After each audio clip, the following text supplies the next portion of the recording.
Hello legends! Back in 2021, I released my now famous video covering the sealed retro video game bubble. I went into detail explaining exactly how the auction house Heritage Auctions and the grading company Wata Games colluded to create an artificial speculative bubble. I explained how they used contrived sales and propaganda pieces in the mainstream media to pump up their platforms and the market. And I made two predictions in that video. One was that the sealed video game market was in a bubble, and two, that it was going to burst. Listen to what I said all the way back in August 2021.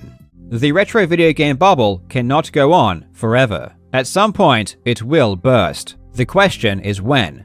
And as it turned out, I couldn't have been more correct. Several months after my video, the market started to decline, and then it crashed. By the end of 2023, many of the biggest games had lost over 90% of their value. I even covered this massive crash in a video. People lost millions and millions of dollars speculating on the market. Alongside Heritage Auctions and Wata Games, I also mentioned companies that allowed people to buy fractional ownership in video games, with one of them being Rally. And I showed a copy of GoldenEye from Rally's website. Rally is a platform that allows investors to buy and sell equity shares in collectibles. To put it simply, people can buy a fraction of a video game, and if the price goes up, they can sell their slice to someone else in order to make a profit. It's essentially gambling on the price of collectibles, and it's as silly as it sounds. None of the people who buy equity in any of these collectibles actually own it. It's purely to try and make bets on the price and earn a quick buck. Well, it seems like Rally took this personally, because years later in 2024, even after the market had long crashed, they were still coping hard and claiming that I was wrong. I only learned about this recently, but Rally tried to call me out in a video they released to their socials. According to Rally, my video was just made for social clout, and not because I had anything legitimate to say. So let's respond to Rally's video, and after that, we will take a look at how video games are doing on Rally's platform. Because, and you're going to need to sit down for this because it's pretty shocking, they aren't doing too well. First, I have to call out the fact that the person who made this post doesn't know what the word redaction means. But anyways, let's get into their video. This sealed copy of Mario Brothers sold for $2 million. That's a world record for any video game that may never be broken. It may never be broken? That's pretty hilarious that they said this without understanding the implication. Yes, it may never be broken, because this game was bought in August 2021, literally at the peak of the speculative bubble. I mean, if you want to send the message that the video game market is going to go up, why on earth would you say that this record sale may never be broken? So immediately you can tell that whoever made this video isn't very bright. Quick story. We bought the game for $140,000 in 2020. We turned it into stock and IPO'd it in August 2020 for $150,000. Around 500 investors bought shares. Then, sealed video games went crazy. Auction houses printed record prices, everyone was buying, and it became clear that this one was super rare. It was completely sealed, never opened. It was one of the earliest prints of Mario from 1986, and it was graded 9.8, which is the highest graded copy on Earth. Fast forward to July 2021, a way less rare Super Mario 64 sells for $1.5 million. That's a world record at the time. 20 days later, an offer comes in for our 9.8 Mario Brothers, $2 million. Investors vote yes on the sale, it gets a ton of press coverage, and then the conspiracy theories start. It's a scam, it's fake, blah, blah, blah, blah, blah. Oh hey, look, it's me. It's interesting that they don't mention what the conspiracy theory is. But as you can see, they are clearly still butthurt over my video, and still upset that the market crashed. Now the reality is that I never said this $2 million sale was a scam, or that it was fake. This is what we call a straw man argument. Even though my thumbnail referenced a $2 million Mario sale with the big word scam at the top, I wasn't calling that specific sale a scam. It's just a thumbnail. The scam that I clearly outlined was a coordinated effort between the auction house, the grading company, and several speculators with a lot of money to artificially pump the market and create a speculative bubble. That is the scam, not any one sale. I never said any particular sale was fake, though as it turns out, they actually did use a fake sale as part of the scam, which is pretty ironic, though at the time, I wasn't aware of this. In my video, I did talk about the $100,000 Mario sale that made headlines as the most expensive video game ever bought back in 2019. This was purchased by the founder of the auction house, Jim Halperin, and 2 other people. I did say the sale was just a marketing ploy to promote their platforms, but I never said it was fake. But as it turns out, the sale was indeed fake.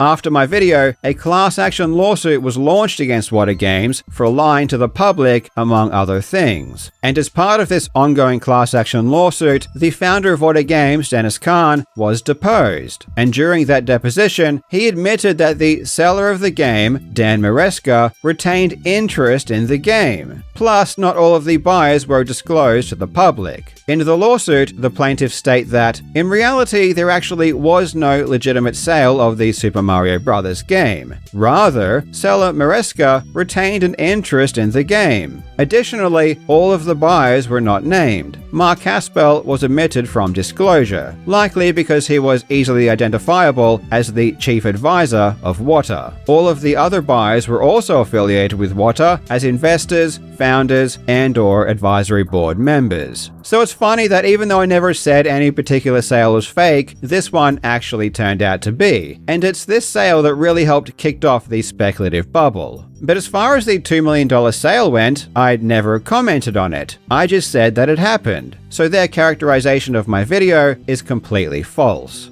Fast forward to July 2021. A way less rare Super Mario 64 sells for $1.5 million. That's a world record at the time.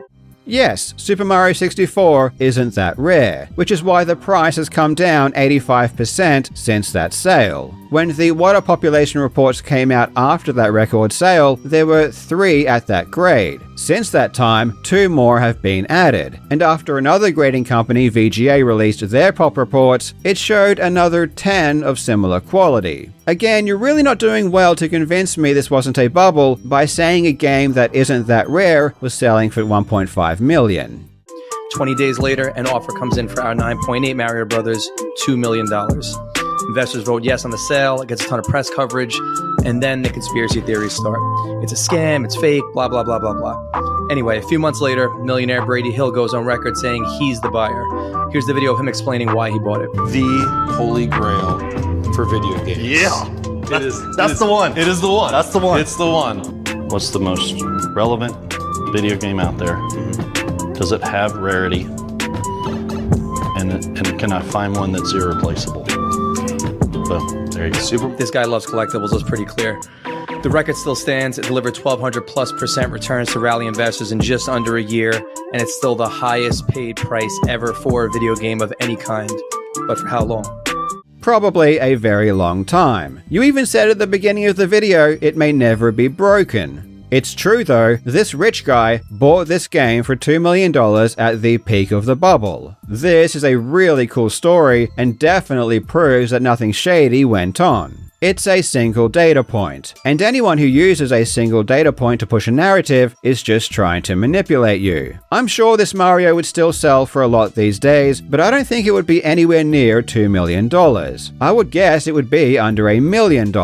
It's not even the first print, it's the 4th print, and while it is still very rare, I doubt anyone is going to pay $2 million for it now after the market has done a total nosedive. Last year, a 9.4 first print Zelda sold for $300,000. First print sealed original Zelda is extremely rare, and this is still a lot of money. But back in 2021, an 8.0 copy of the same game sold for $705,000. That is a massive drop in the quality of the box, sold at double the price. And the most expensive Zelda game sold back in July 2021, also at the peak of the bubble, was both a later print and in worse condition, and it sold for $870,000. Even the biggest and most rare games are down way more than 50%. So I'd be surprised if the $2 million Mario would be even able to crack $1 million. But anyways, given that Rally decided to lie about my video and totally own me by showing that a real person bought the $2 million Mario, how about we go to Rally's website and check out how well video games are doing today? Wow, look at this chart for GoldenEye 007. Seriously, take this chart and compare it to every single crypto scam pump and dump, and they look exactly the same. I recently made a video about CryptoZoo, and you can see the chart looks almost identical. This is what a speculative bubble looks like. I went through every single game Rally has to offer, and they are all down massively. So imagine that. You are trading dozens of games on your platform, and every single one of them has dropped in value up to 90% since you offered them, and you're posting on social media about that one time some rich guy offered a stupid price for one game at the very peak of the bubble, and using that single purchase to lie about what I said and what my video was claiming. And you're using that one sale to boast about how amazingly successful your platform is. The reality is that my video couldn't have been more accurate in both its assessment of the market and its prediction of what would happen. I was right, and you are just salty that more and more people are waking up to how much of a nuisance speculation is and are realizing that fractional ownership is a joke. Rally could have made a video just talking about how cool Super Mario is, which it is, and that some guy who really likes Mario bought a game for $2 million, and that would have been a fine video. But instead, Rally needed to lie, attack me, and mislead people when doing it, because ultimately, Rally is a leech, and their only goal is to suck as much money from the public as they possibly can without offering anything of value in return. By the way, Rally, I couldn't help but notice that you were charged by the SEC for running an unregistered exchange, and I couldn't help but notice that you paid a $350,000 civil penalty. I'm sure this isn't because your dishonest and crappy company was doing something shady.